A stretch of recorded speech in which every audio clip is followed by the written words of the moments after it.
अंबरपुर गांव में दो भाई थे। एक का नाम रामू था, दूसरे का नाम श्यामू था। रामू जो था वह अपना जीवन गांव में ही व्यतीत करता था और श्यामू पढ़ लिख के शहर में रहने लगा और वहां पे उसने अपना घर बना लिया। रामू को पेड़ पौधों का बहुत शौक था, तो उसने अपनी जमीन पे बहुत सारे पेड़ पौधे लगाए हुए थे। रामू को पेड़ पौधों की सेवा करने में बहुत ही आनंद आता था और वह बहुत खुश रहता था, क्योंकि वह बहुत खुश मिजाज इंसान था।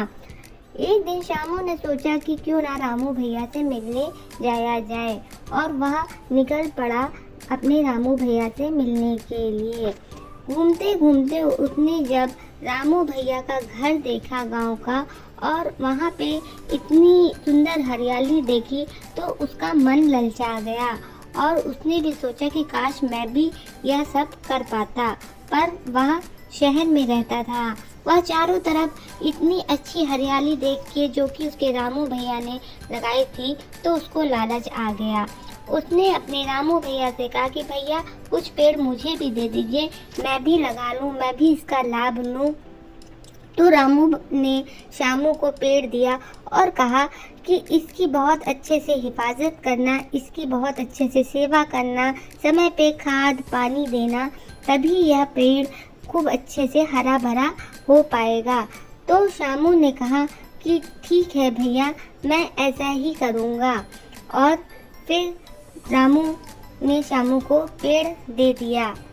उसके बाद श्यामू ने कहा कि भैया कभी आप भी हम मेरे घर आइए। और उसके बाद श्यामू पेड़ लेके शहर की ओर निकल पड़ा। श्यामू वह पेड़ लेके घर की ओर निकला और उसने माली को दिया और माली से कहा कि यह पेड़ जाके लॉन में लगा दो। तो माली ने ठीक वैसा ही किया। उसने वह पेड़ लॉन की ज़मीन पे लगा दिया। धीरे धीरे वह पेड़ बड़ा भी हो गया। श्यामू यह देख के बहुत खुश हो गया कि पेड़ बड़ा भी हो रहा है और उसमें फूल भी आ रहे हैं। बाद में उसको भैया की एक बात याद आई कि भैया ने कहा था इस पेड़ की अच्छे से हिफाजत करना। तो उसने यह सोचा कि क्यों ना इस पेड़ के चारों तरफ एक दीवार का घेरा उठवा दिया जाए। ठीक उसने वैसा ही किया और उसने उस पेड़ के चारों कोने में दीवार का एक घेरा उठवा दिया और उसके ऊपर एक छत ढलवा दी। दीवार का घेरा होने के कारण वह पेड़ और अधिक बढ़ नहीं पा रहा था और उसमें जो फूल लगे हुए थे वह नीचे गिरने लगे।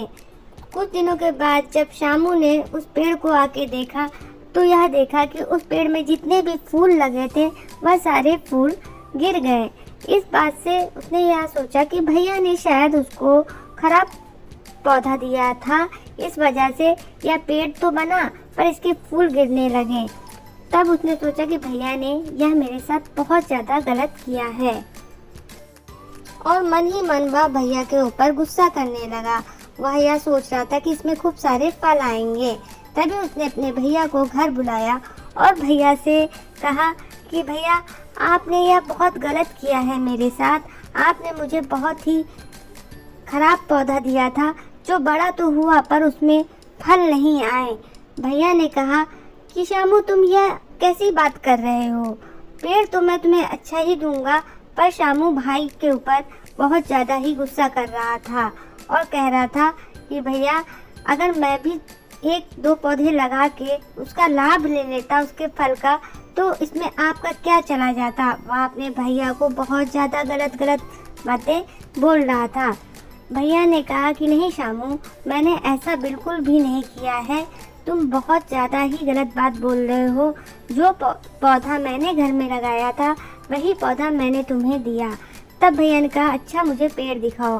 तो भैया ने जब जाके पेड़ को देखा, तो उन्होंने कहा अरे श्यामू, मैंने तुमसे इसकी हिफाजत करने के लिए कहा था, पर ये थोड़ी ना कहा था इसकी चारों तरफ तुम दीवार का एक घेरा लगा दो।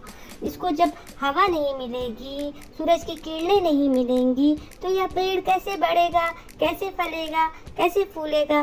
गलती तुमने की है और कह तुम मुझको रहे हो। उसके बाद श्यामू को इस बात से बहुत ज़्यादा अफसोस हुआ कि हाँ गलत तो मैंने किया था, पर मैं भैया के ऊपर बिना कारण ही बरसने लगा। भैया ने कहा कि ये दीवार हटवाओ, ये छत हटवाओ, तभी तो ये पेड़ फल देगा। और तुमने जो ये गलत किया है इस पेड़ के साथ, तो वो तुमने बहुत ज़्यादा गलत किया है। शामू को अपनी गलती का बहुत ज़्यादा एहसास हुआ कि वह फल की लालच में आके इस पेड़ को चारों तरफ से दीवार उठा दी थी कि कोई इसके फल ना तोड़े। दोस्तों, हमें इस कहानी से यह शिक्षा मिलती है कि पेड़ पौधों की रक्षा तो करनी चाहिए, पर उसे इस तरह से बांध के नहीं रखना चाहिए। उनको भी हवा, पानी, धूप की ज़रूरत होती है।